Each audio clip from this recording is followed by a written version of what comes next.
आज हम स्टडी करेंगे यूपी टेट 2026 का इंग्लिश का आपका पोर्शन जो आपका लैंग्वेज सेकंड है। इसके जो क्वेश्चन आंसर हैं वो आपके प्रीवियस ईयर क्वेश्चंस पर आधारित हैं और अब आपको बहुत कम समय में मिल रहा है तैयारी का, क्योंकि जुलाई में ही आपका एग्ज़ाम है। तो आपको बहुत इम्पॉर्टेंट क्वेश्चन ही कराए जाएंगे ताकि आपका पेपर एक अच्छा स्कोर हो सके, आपके पेपर में आप अच्छे मार्क्स ला सकें।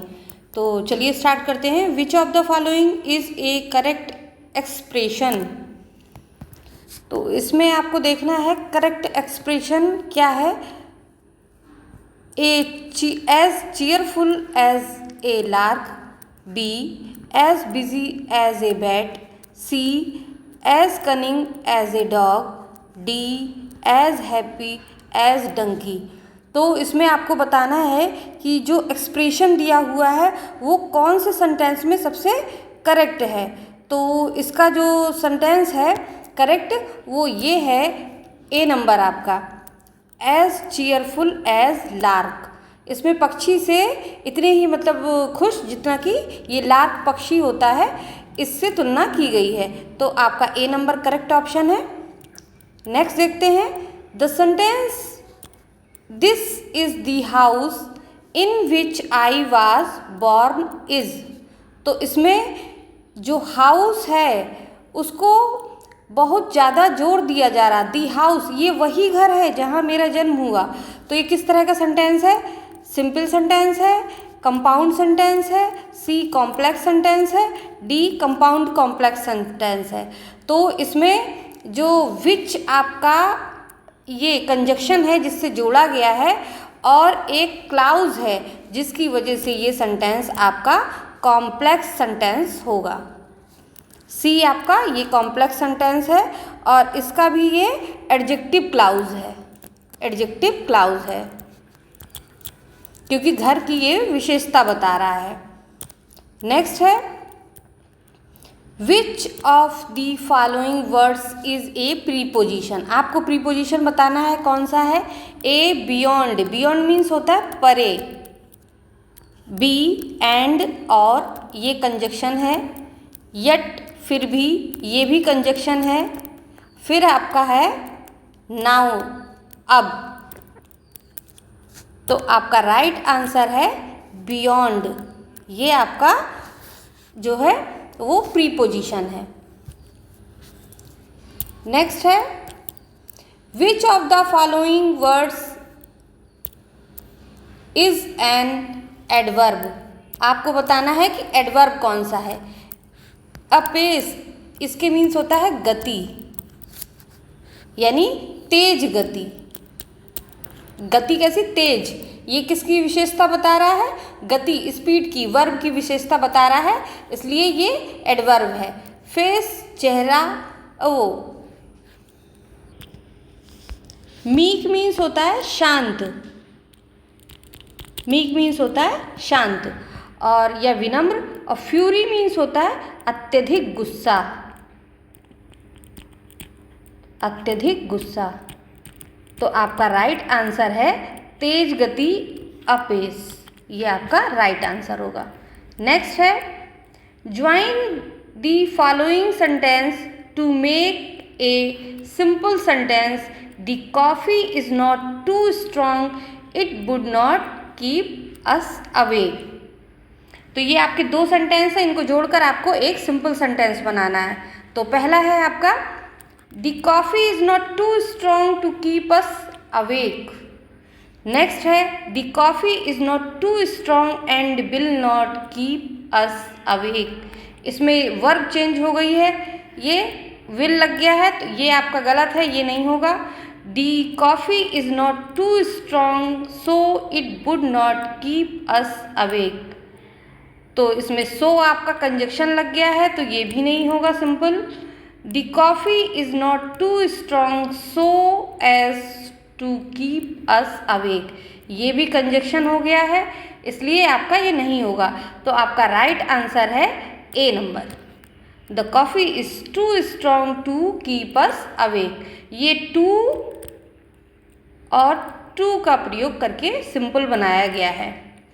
सिंपल सेंटेंस में एक बहुत ध्यान देने वाली बात यह है कि सिंपल सेंटेंस में वर्ब एक ही होती है। नेक्स्ट है fill in the blank with suitable pronoun. My son and my daughter are very fond of A herself, B each other, C themselves, D himself. तो जहाँ दो लोग हों और एक दूसरे के लिए बात कही जा रही हो वहाँ ईच अदर का प्रयोग किया जाता है, each other, each other.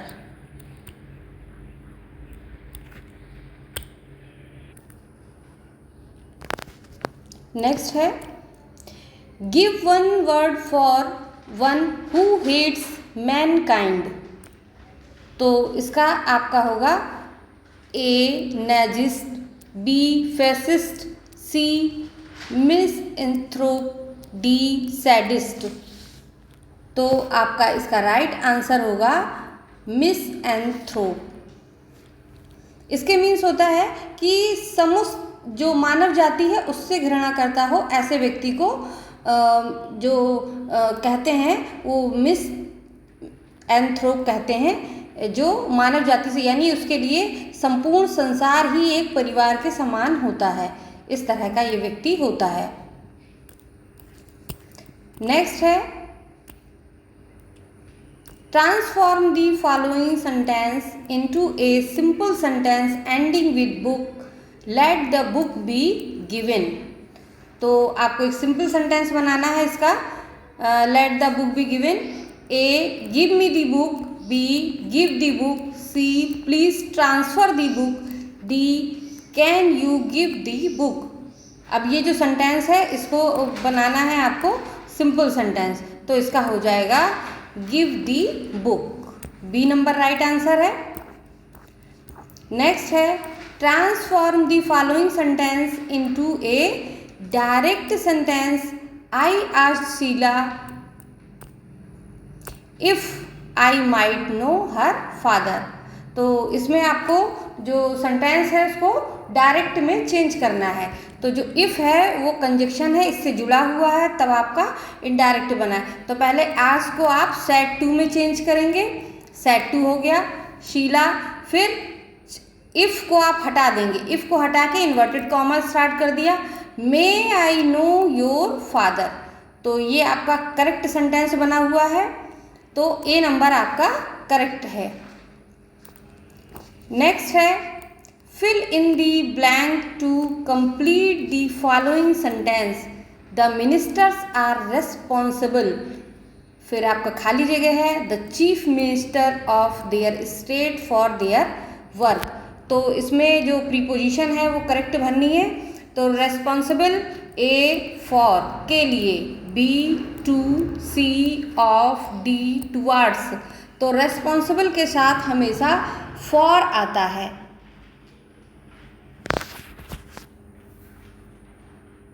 Sorry, ये आपका फॉर नहीं आएगा, यहाँ टू आएगा प्रीपोजिशन। फॉर के लिए हो जाएगा, अगर किसी के प्रति जिम्मेदार होते हैं तो उसमें टू प्रीपोजिशन का प्रयोग किया जाता है, और फॉर जो प्रयोग किया जाता है वो के लिए होता है। नेक्स्ट है आपका complete the following sentence with correct conjunction. खाली जगह he had not paid his bill, his electricity was cut off. अब इसमें आपके ऑप्शन देखते हैं, B A but, but means लेकिन, बी आइदर या तो, ये होता है आइदर और, नाइदर नॉर। तो ये आइदर अगर आया है तो और भी आना चाहिए, तो ये नहीं आएगा। अनलेस ना, जब तक कि ना। डी एज चूंकि, तो इसमें आपका लास्ट वाला ऑप्शन ठीक होगा, एज इसमें भरा जाएगा। चूंकि उसने अपना बिल नहीं भरा है इसलिए उसकी लाइट काट दी गई। तो आपका डी नंबर राइट आंसर है। नेक्स्ट है choose the correct figure of speech in the following sentence. Death lays his icy hand on kings. इसमें डेथ को जो है वो मानवीकरण कर दिया गया है उसका, यानी एक जीवित व्यक्ति की तरह बता दिया गया है कि उसने जो अपने ठंडे हाथ हैं वो राजाओं पर भी रख दिए। मृत्यु ने अपने ठंडे हाथ राजाओं पर रख दिए। तो इसमें आप ऑप्शन देखते हैं, A metaphor, B personification, C apostrophe, D simile. तो आपका राइट आंसर होगा पर्सोनिफिकेशन।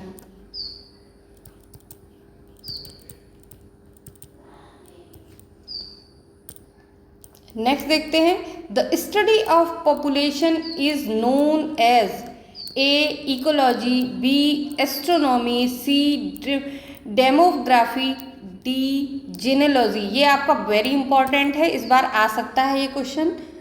तो इसका आप देखते हैं, इकोलॉजी जो होता है वो पारिस्थितिकी कहलाता है।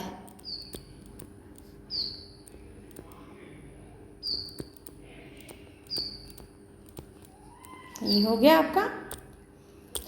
नेक्स्ट है आपका एस्ट्रोनॉमी। एस्ट्रोनॉमी आपका अंतरिक्ष शास्त्र कहलाता है।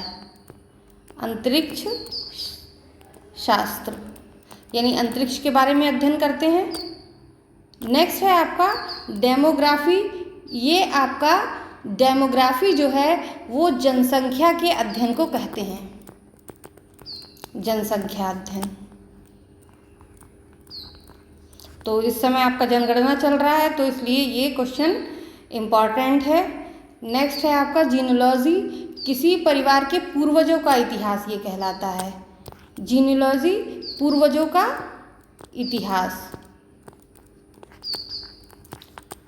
इसमें इसका अध्ययन किया जाता है। किसी परिवार के पूर्वज जो होते हैं उनका अध्ययन किया जाता है। तो आपका राइट आंसर है सी डेमोग्राफी। नेक्स्ट है, give the meaning of the following proverb. A word in hand is worth two in a bush. तो जो आपके हाथ में है वो बेहतर है बजाय दूर की चीज़ के। यानी झाड़ी में भले दो पक्षी हैं लेकिन एक जो आपके हाथ में है वो बेहतर है। तो आपको इसमें राइट आंसर बताना है। A to catch two words with your hands, B to be dissatisfied with what you have, C it is better to be satisfied with what you have than to try to get what is not yours, D to trap words in bushes. तो आपका right answer होगा C, it is better to be satisfied. आप उससे संतुष्ट रहिए, what you have than to try to get what is not yours. जो तुम्हारा नहीं है बजाय उसका प्रयत्न करने के। तो आपका राइट आंसर है सी। नेक्स्ट है, Which of the following sounds is not associated with the sound of a bell? A. Chime, B. Jingle, C. Ring, D. Dang। तो इनमें चाइम, जिंगल और रिंग ये आपके तीनों बैल से संबंधित हैं, लेकिन जो डैंग है वो बैल से संबंधित नहीं है। तो ये आपका एक अलग है। तो आपका राइट आंसर है डी। नेक्स्ट है, fill in the blank with the correct preposition are you sorry what you have done। तो इसमें A है with, B for, C by, D over। तो आपका राइट आंसर होगा for। सॉरी के साथ हमेशा for आता है, सॉरी for। नेक्स्ट है, pick out the correct synonyms of the following words। attenuate, A repent, B force, C divide, D make thin। तो repent मीन्स होता है पछताना, पछताना। force मीन्स होता है जोर देना। divide मीन्स होता है बांटना। make thin का मतलब होता है पतला कर देना।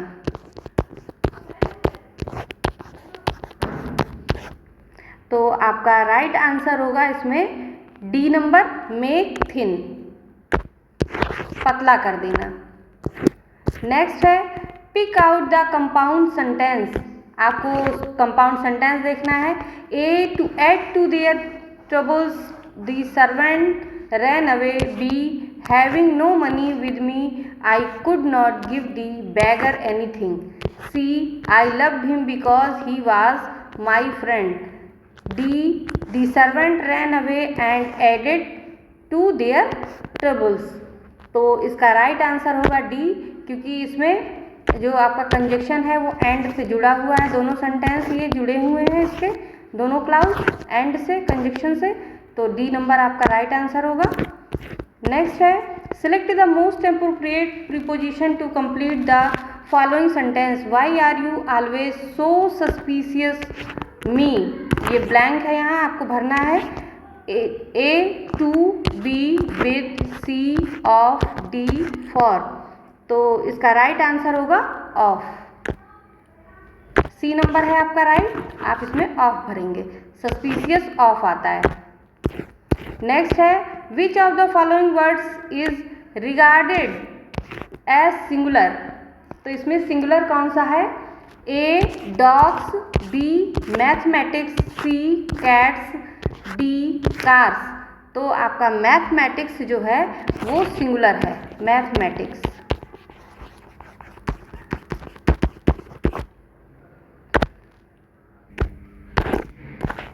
नेक्स्ट है आपका, which of the following sentence is in active voice. He was asked to keep quiet. B a house was bought for 50 lakhs. C I requested him to come in time. D he was hit badly. तो इसमें आपको active बताना है कि कौन सा है। तो इसमें ए नंबर जो है आपका वो वाज के साथ आज लगा हुआ है, तो ये नहीं होगा। बी हाउस वाज, ये इसमें भी आपके वर्ब की थर्ड फॉर्म है, हेल्पिंग वर्ब है, ये भी नहीं होगा। C I requested him to come in time, तो इसमें आपका कोई भी ना हेल्पिंग वर्ब है ना वर्ब की थर्ड फॉर्म है, तो ये आपका राइट आंसर है। बाकी डी है ही वाज हिट बैडली, इसमें भी सहायक क्रिया के साथ आपका वर्ब की थर्ड फॉर्म दिया हुआ है, तो ये भी नहीं है। तो आपका राइट आंसर है इसमें C number, I requested him to come in time. C number right answer है। नेक्स्ट है, which of the following sentence is in passive voice. A please mind your business. B I kept quiet throughout the meeting. C he was assisted by a group of students. D they came late and lost the match. तो इसका अब right answer होगा he was assisted by a group of students, यानी helping verb है, फिर verb की third form दी हुई है ये, तो आपका पैसिव होगा। नेक्स्ट है, that is the man the police was seeking. In the above sentence, what is the status of two these? तो इसमें जो दी लगे हुए हैं दो, वो क्या चीज़ हैं, यानी that is the man, the police। तो इसमें आपको जो दी है वो किस चीज़ को इंडिकेट कर रहा है। तो पहला जो हम देखेंगे वो किसी पर्टिकुलर व्यक्ति की बात कर रहा है, इसलिए इसमें आर्टिकल डी लगाया गया है, तो इसमें डेफिनेट आर्टिकल है ये, तो डी नंबर आपका राइट है आंसर। नेक्स्ट है, these students are most disobedient in the above sentence, point out the gender of the word students. यानी जो स्टूडेंट्स शब्द प्रयोग किया गया है वो क्या दिखा रहा है, कौन सा जेंडर दिखा रहा है, कौन सा लिंग दिखा रहा है। तो इसमें एक है आपका feminine gender, B common gender, C masculine gender, D none of the above. तो आपका राइट आंसर होगा बी कॉमन जेंडर, यानी स्टूडेंट जो है वो आप गर्ल के लिए भी यूज़ कर सकते हैं, बॉयज़ के लिए भी यूज़ कर सकते हैं, तो ये कॉमन जेंडर है आपका। नेक्स्ट है, in the sentence he was going along the road, point out the sentence, point out the tense. A present perfect, B past perfect, C past continuous, D future indefinite। तो इसका right answer है आपका past continuous, यानी was ये helping verb के साथ आपका first form ING form दी हुई है, इसलिए आपका पास्ट कंटिन्यूअस है।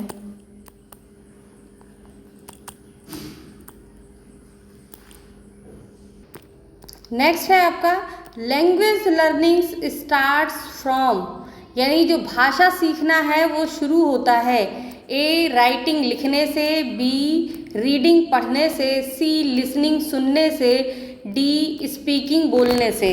तो इसमें जो वर्ड यूज़ हुआ है वो है सुबोपली, यानी सबसे पहले सुनना होता है, यानी लिसनिंग एल, बोलना स्पीक, फिर उसके बाद पढ़ना, फिर रीडिंग आर, फिर लिखना राइटिंग, यानी LSRW। ये प्रक्रिया चलती है तब भाषा सीखने का एक प्रोसेस होता है। नेक्स्ट है what is the main purpose of poetry recitation in a language classroom. तो जो पोइट्री का पढ़ने का पर्पस होता है वो क्या होता है, to know the historical background of the poem, यानी पोएम की जो हिस्टोरिकल बैकग्राउंड है, ऐतिहासिक जो उसकी भूमिका है वो देखना। To enjoy and appreciate the poem, जो कविता है उसका आनंद लेना, उसके महत्व को स्वीकार करना। C to give their opinions about poem, अपनी राय देना कविता के बारे में। D to become aware of the poet and his work, एक कवि है उसकी कविता के बारे में अवेयर होना और उसके कार्य के बारे में अवेयर होना। तो इसका राइट आंसर है to enjoy and appreciate the poem. Next है fill in the blanks with the correct article. Yesterday I saw European riding on elephant, इसमें डी यानी दोनों में डी का प्रयोग होगा, बी ए और एन, सी ए और ए, डी ए और डी। तो इसका राइट आंसर है यूरोपियन। इसमें आप लिखेंगे यूरोपियन, तो भले वो ई से शुरुआत हो रही है लेकिन जो उसका उच्चारण है, प्रोनाउंसिएशन है, वो यू, ई इसमें साइलेंट हो गया है तो यू से उसका प्रोनाउंस हो रहा है, इसलिए यहाँ पर ए का यूज़ होगा, ए।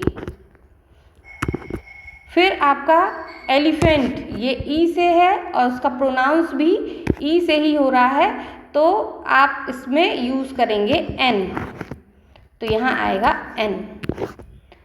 तो आपका बी नंबर राइट आंसर होगा।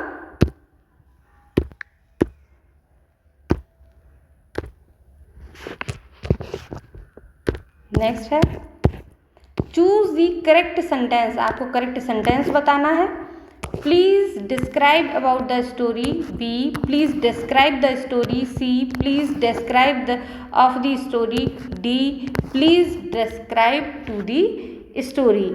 तो इसमें आप सही सेंटेंस कौन सा है ये बताना है, तो इसका राइट आंसर होगा B, please describe the story. Next है fill in the blank with correct preposition. A prisoner was accused, फिर murder, A of, B for, C to, D of. तो आपका राइट आंसर है ऑफ, यानी accused के साथ हमेशा ऑफ आता है। नेक्स्ट है the antonym of innocent is, A clever चालाक, ignorant, C active, D guilty.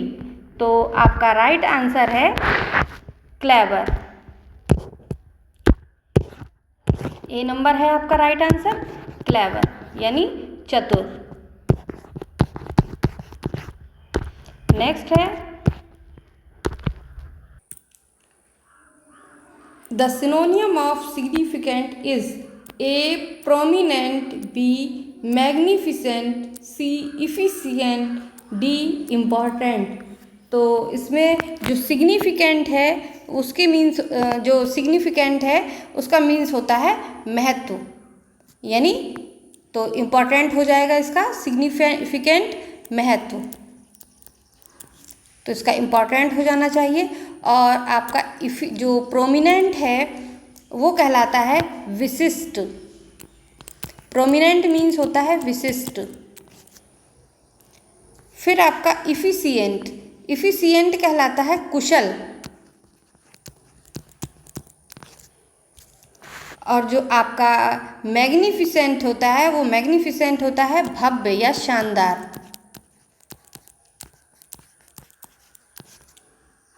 तो इसलिए आपका राइट आंसर होगा डी, इम्पॉर्टेंट।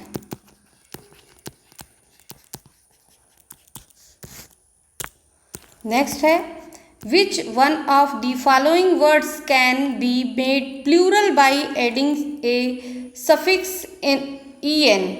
यानी आप ये जो सफिक्स है en, इसको जोड़कर कौन कौन से प्लूरल बनेंगे। तो बॉक्स का होता है बॉक्सेस, टैक्स का टैक्सेस, मैक्स का मैक्सेस, और ऑक्स का होता है ऑक्सिन। यानी en जो है वो ऑक्स में यूज हो रहा है। तो डी नंबर आपका राइट आंसर है। नेक्स्ट है choose the correct pronoun to complete the following sentence. This dress is, फिर खाली जगह है, and that one is mine. A our book, B yours, C your, D your book. तो इसका right answer होगा आपका योर्स। यहाँ आप लिखेंगे योर्स। नेक्स्ट है change the following sentence into passive voice. आपको पैसिव वॉइस में चेंज करना है। Have the girls asked this question. A this question have asked by girls. B has the question been asked by the girls. C has this question asked by the girls. D have this question asked by the girls. तो आपका right answer होगा B. यानी जो question है वो आपका subject बन जाएगा और फिर उसके बाद आपकी जो हेल्पिंग वर्ब है वो सिंगुलर में आएगी और फिर थर्ड फॉर्म आएगा और फिर ऑब्जेक्ट आएगा बाई लगाकर। तो ये बी नंबर आपका राइट आंसर है। इसमें इसी तरह से है, ये आपका पहले आ गया हैज़, फिर दिस क्वेश्चन, ये आपका सब्जेक्ट हो गया, फिर बीन आस्क्ड वर्ब की third form, by the girls, ये आपका ऑब्जेक्ट हो गया। नेक्स्ट है read the following passage and answer the question that follow it. Yesterday, two brave children of Gangapur were awarded Brave Hearts Award. They have exhibited a great spirit of selflessness and courage. Harsh, a 12 years old boy, saved a little girl from drowning in the river that flows along his place. Garima has been awarded for her presence of mind. तो इसका question देखते हैं। Which kind of noun is Gangapur. Gangapur किस तरह का noun है। A common noun, B collective noun, C material noun, D proper noun. तो इसका राइट आंसर होगा प्रॉपर नाउन। नेक्स्ट है which part of speech is the word brave. A noun, B pronoun, C adjective, D preposition. तो ये adjective है verb, क्योंकि verb ये noun की विशेषता बता रहा है, तो वर्ब जो है ब्रेव जो है वो एडजेक्टिव है। नेक्स्ट है which of the following words is a material noun. Material noun कौन सा है। A cow, B gold, C ear, D class. तो आपका जो मटीरियल नाउन है वो है गोल्ड। तो आपका बी नंबर है जो राइट आंसर है। ये आपके क्वेश्चंस थे, आप इनको लगातार पढ़ते रहिए, बार बार स्टडी करते रहिए इन्हीं क्वेश्चंस से, क्योंकि अब समय बहुत कम है और आपकी अब परीक्षा होने वाली है। तो आपको इम्पोर्टेंट क्वेश्चन कराए जाएंगे लगातार, ताकि आपका पेपर अच्छा स्कोर ला सके और आप अच्छे नंबर गेन कर सकें।